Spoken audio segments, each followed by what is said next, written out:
Thank you. Okay. So with no further ado, I would like to introduce two of my counselors, one newly counselor, Hayley from Amit Nachshon and Gabi from Ulpanat Shapira, and they are going to show us how to use choice boards. We talked a little bit about choice boards in absolutely every single session that we've had since the morning. I remind you that choice boards are the tools themselves, how to do them, they'll explain everything, but in my world, they're for differential teaching, they're for being able to use it for blended learning, and most importantly, they're for keeping your own sanity. And Hayley and Gabi will explain exactly how those three things are going to work. And if you remember, if you were here in the morning and you saw the video that I had shown at the beginning about the Indian children with their speakers, you'll understand that when students choose to show up to learning, and they choose how and what they're going to learn, there's always a greater motivation factor. With nothing else said, Hails and Gabi, go. Thank you, Judy. Okay, I just have to change my screen because all I can see is Gabi. How do I change that? 1 second. Okay, I'm now sharing. Which one of you are speaking first? Because I want to spotlight your video. Me. You. But we're going to keep jumping backwards and forwards, so we're going to confuse you guys. Okay, Hi. well, I'll try and keep up. Okay, hi everybody, and welcome to our session on choice boards. So, can you move to the next slide, please? It's really weird not controlling my own slides. So we're going to talk today about choice boards, and the whole idea of choice boards is that there's a lot of choice or a little choice, but there is some sort of choice for your students.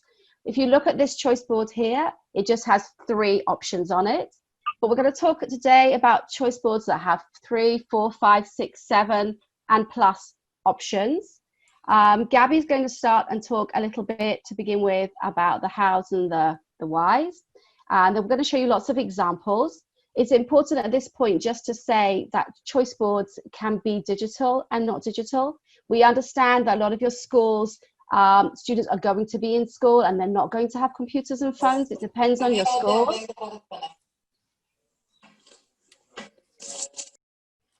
Thank you. It depends on your school. Hello? It depends on your schools.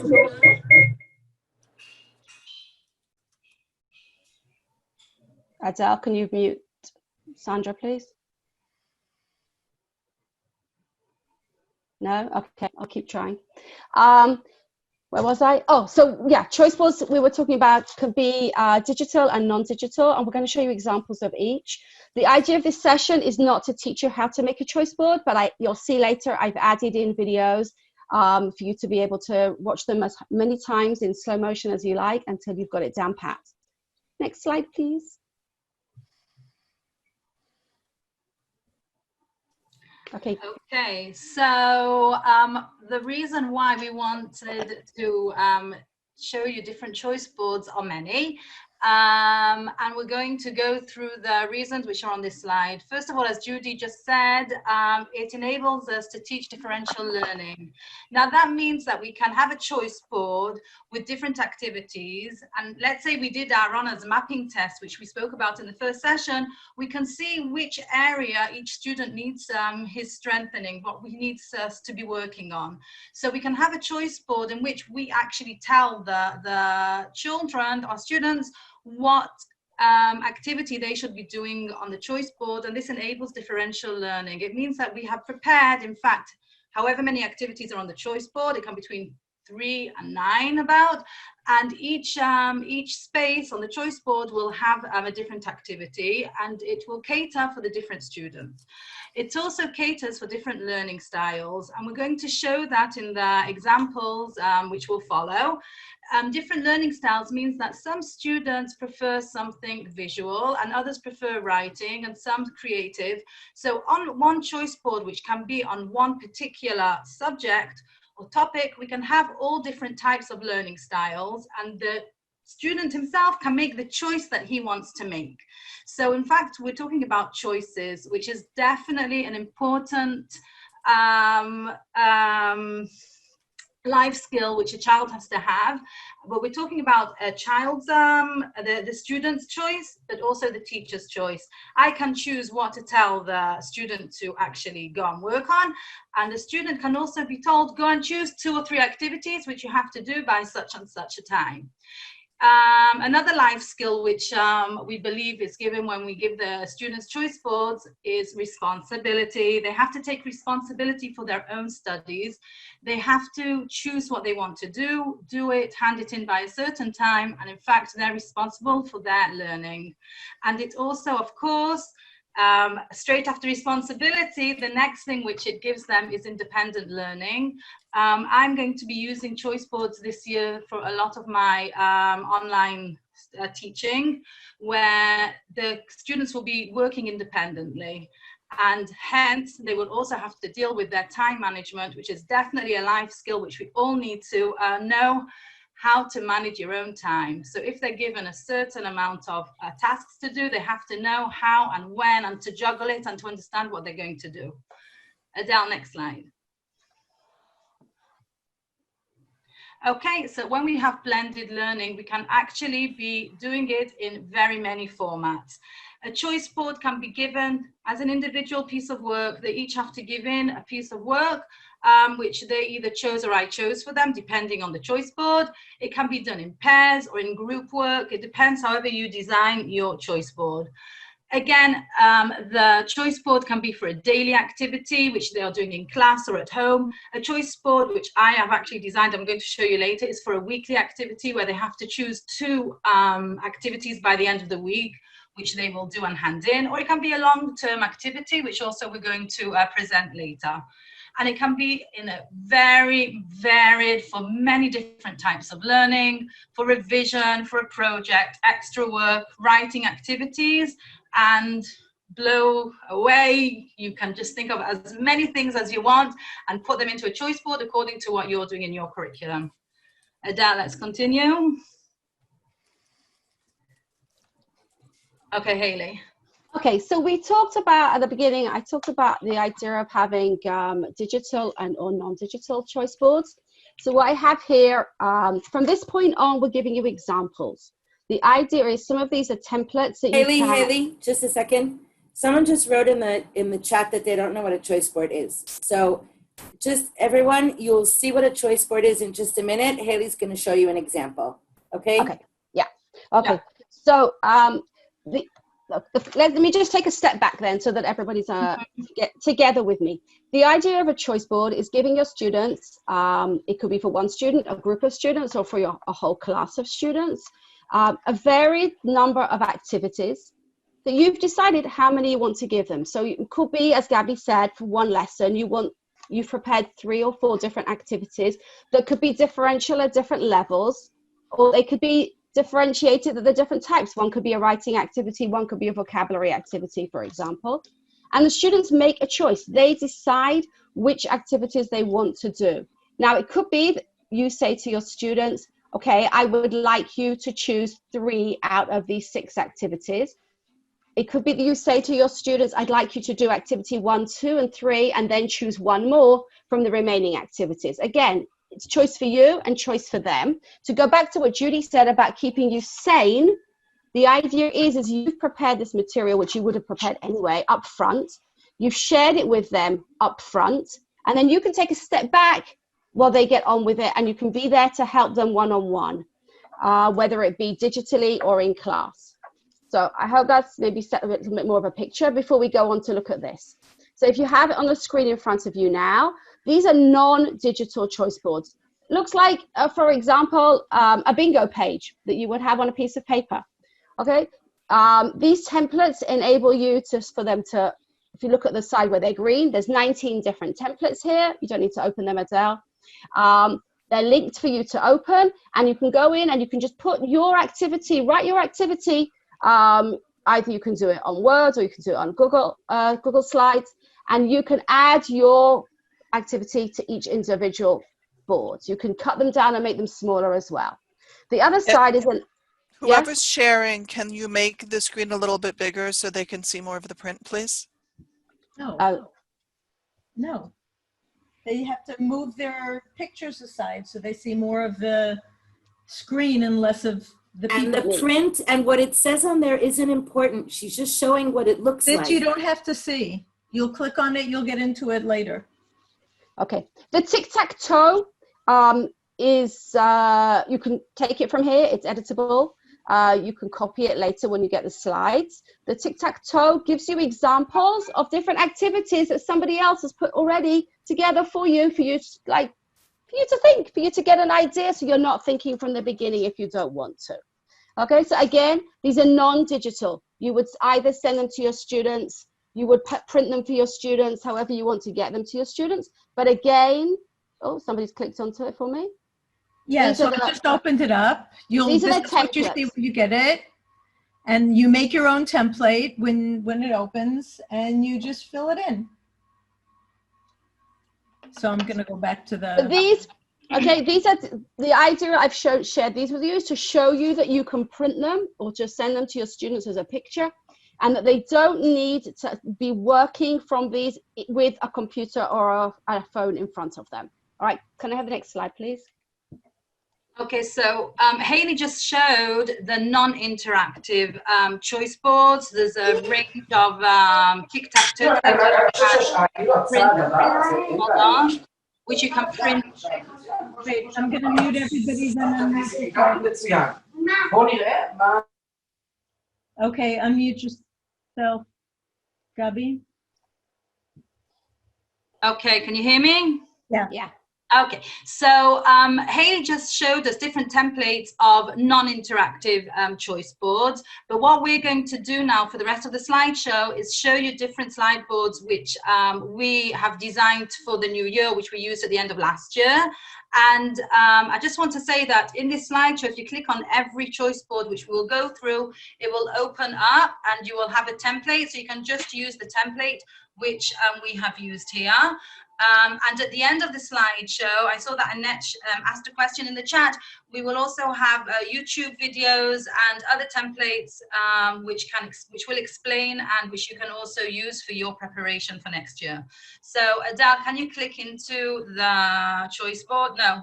Go back one. Okay, so this is the choice board is called Welcoming in the New Year. And if this is a choice board which I designed for my 7th grade for the first week of studying. Please, Adele, can you open the New Year Customs? It's opening up the template. Oh, you can go straight into the New Year Customs. You can open it straight to the New Year Customs. I want to show different examples of activities which I have written for my junior high class. And I'm going to tell them that they have, I think, about 2 weeks to go through this choice board. They will make the choices when they want to do each activity. And I'm going to just show you the example. So for example, I have here, go back one, the customs. So I embedded here a video of Rosh Hashanah customs. And then on the right-hand side, I added different questions which I want them to answer in their notebooks. I'm probably going to be teaching my 7th grade once a week in school and once a week not in school. So when I see them in school, we'll be able to discuss what they did in the choice board. Again, we're talking about flipped classrooms. So this is the page on customs. If you go back to home, Adele, and go into resolution, this activity, I've asked them to make New Year resolutions, and at the end they need to draw a picture or make a collage of their work. So here we have something which is more creative. There are students, I have very creative students, I teach in a girls' school, and they love making collages and drawing pictures and cartoon work. That's something which they love to do. So I've given them an option of a creative activity. If we go back to home, we can see that there are, in fact, this choice board has 6 options. We have writing, greeting cards, which is something which is very creative. It's a YouTube video of how to make very fancy greeting cards for Rosh Hashanah for them to give their families. Something which they can do at home in their own time, write a nice greeting card in English. And Setu, that's the New Year choice board. We'll give another example of the next choice board, which is a bingo choice board. And Hayley. So first of all, thank you, Debbie Cohen, for sharing this choice board with us. Again, if you want to use it, it's here for you to use. You would just need to open your own template. We're having a few problems with Google today, we've noticed, so it's going to maybe take a second to open. This was a choice board that was written for 11th grade students, again, for back to school at the beginning of the year. I can't actually see it now in front of me, so I've forgotten how many. I think there's about 12. Nine. There's nine different activities here. You can go in and use this. You can take this as a copy, use it with your students. You can change it if you'd like to as well. The one activity that is not linked anymore is the share goals with the classroom, which is a lovely activity on a Padlet. But if Debbie shared it with her Padlet, then she would be getting all of your students' information. So what I would like to suggest is if you're going to use this, take it away with pleasure and use it, and add your own Padlet or other activity for where your students can share their goals. You want me to go into one of them? Yeah, go into any one you want. They're all great. Oh, well, you have to make a copy of each one. We made it that you have to, for each of them, make your own copies. There aren't any without? No, you could just, no, I think they're all with copies in this particular one. Because otherwise students will be... there. Oh, there you go. Okay, so my life in 30 words. All right, here is basic instructions for the student of what they need to go away and do. And again, they'd be working on their own notebooks on this or on their own computers, however you want to set it up with your school. Every school's using a different platform at the moment, so we tried not to include too many platforms here. Where are we going? Okay. The slides. Oh, you're going to show the slides? They're supposed to write here on the slides? No, they can. Yeah, in this one they write here. They can write here on the slides. And if you see, she also added links to be able for the students to be able to get more information and understanding on different poetic devices, and again on symbolism here at the bottom. So she's put other ideas in here, little links to help them if they need on links on the way. All right. Okay, next slide, please. I think otherwise we're going to run out of time. Yes. No, wrong way. Okay, so this is a slide that I prepared for a classroom. Hayley, can I stop you a minute? I just want to say, because I keep looking at the questions in the chat, that when you build a choice board, you actually you put the amount of choices you want on the board itself, and each choice is linked to a different slide. It's explained in the YouTube video at the end. So when Adele is clicking on number 1, it opens slide number 2, which is activity 1. And when Adele clicks on number 6, it opens activity number 6, which is a slide which is later on. Okay, that's how it works. I'll explain it through this because this one's easy to explain it through. Okay. If you actually, if you could open this template for us, if it's not going to take too long, it would be a good example. You want me to use the template? Yeah, use the template because I think it would actually be a good example, this one. Okay, so whenever you see this, when it says use template, it means that it's making your own copy. It is disconnecting from the original person's, and it's yours. You save it in your own drive and you do with it what you want. Okay. So it's just taken a while to open now. All right, so I'll explain it on the way. This is a writing template that I wrote. I actually originally wrote it for junior high, but to be honest, there's no reason why you shouldn't use it with older students.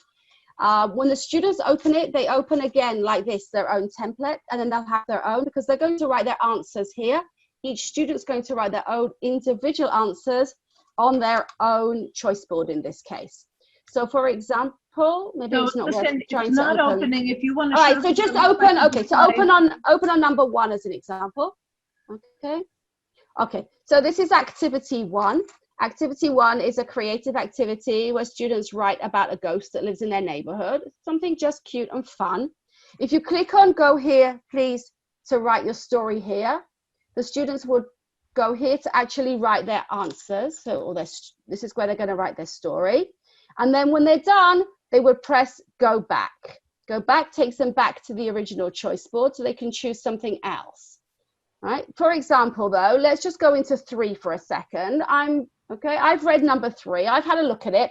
And you know what? I don't want to develop my own home snack and write about it. So I'm going to go back straight away now to go back, and I can look at something else.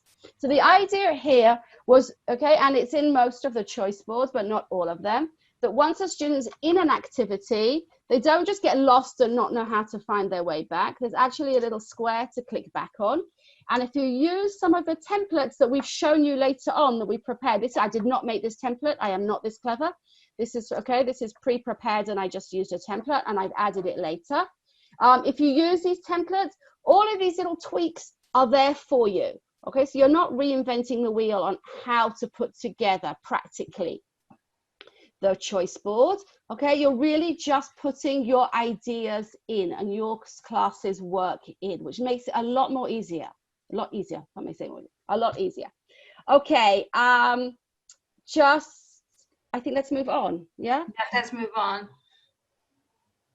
Okay, so I'm not going to go into the choice board because I can see that we're running out of time, but this is another example of a choice board which I have prepared for my 8th grade. I'm going to teach Just Thinking next year, and I have here a choice board with 6 choices for reviewing the units. I'll share it with my class when we finish Unit 1. One choice is about the present simple. One choice is a review of vocabulary with Quizlet links. Another choice on the board is reviewing a story which we learned during the unit. And the students can go through the choice board, review the entire unit at their own pace. This is for a review, not for hand in. And they can feel good with themselves that they have actually gone through everything which we have studied in class throughout the unit. Adele, shall we go on to another type? Next slide. Okay, so this is actually a Bitmoji class. Adele's opening it. This template is something which I have prepared for preparing my 12th graders for the oral bagrot, for the COBE. I've written, click on Gabi to see, I don't remember, to prepare for the bagrot. So Adele clicked more on than 20 million. Hold on. And what I have done, I've linked, here we're in the cinema, and I've linked each Bitmoji of myself to a different short YouTube video, and in pairs at home or in group work, they will have to retell the story. Now, the instructions I'm going to give them when we meet in class, and then when they go home, they can actually prepare for the oral bagrut by themselves. Can you go back to the first slide? Yes. So in the first slide, you don't need to open it today. We can just see we have a few images here. In each image, there is a different section for preparing for the COBE. So one of them has the presentation questions, and another choice here is to the interview questions, the first part of the COBE, etc. So this is actually a Bitmoji image, which is a choice board where they can choose what they want to work on when they're preparing for the oral bagrut, and it's something which they will do in their own time, either by themselves or groups or pairs or however they want to work. It's something that's just sweet and nice for them to be working on. The next slides which we have. Okay, can I just point out before we move on, before anyone goes into major panic, we added in the Bitmoji scene for those teachers who maybe have been working on choice boards already or are familiar and comfortable with working with Bitmoji scenes. A Bitmoji scene is slightly more difficult to prepare than a regular choice board, but we wanted to have something there for you as well.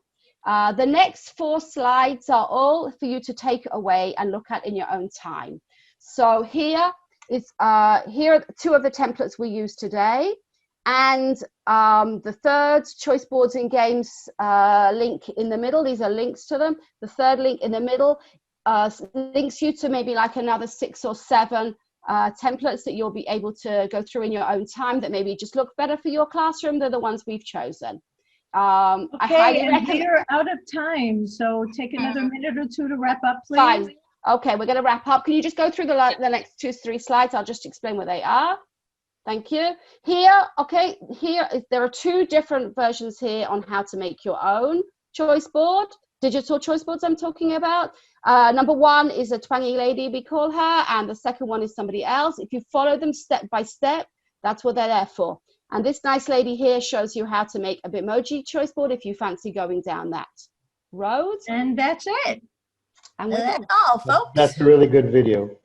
I recommend it. So anybody who wants to learn how to make a choice board, actually in our choice board course that we're offering this fall, there is a section about how to make a choice board, right? Yeah. So everybody's welcome to stay and join us for Amy. In the meantime, Melissa has put in the Yep, I Was There form into the chat, so please fill that out. Thank you so much, Hayley and Gabi. You were amazing as always.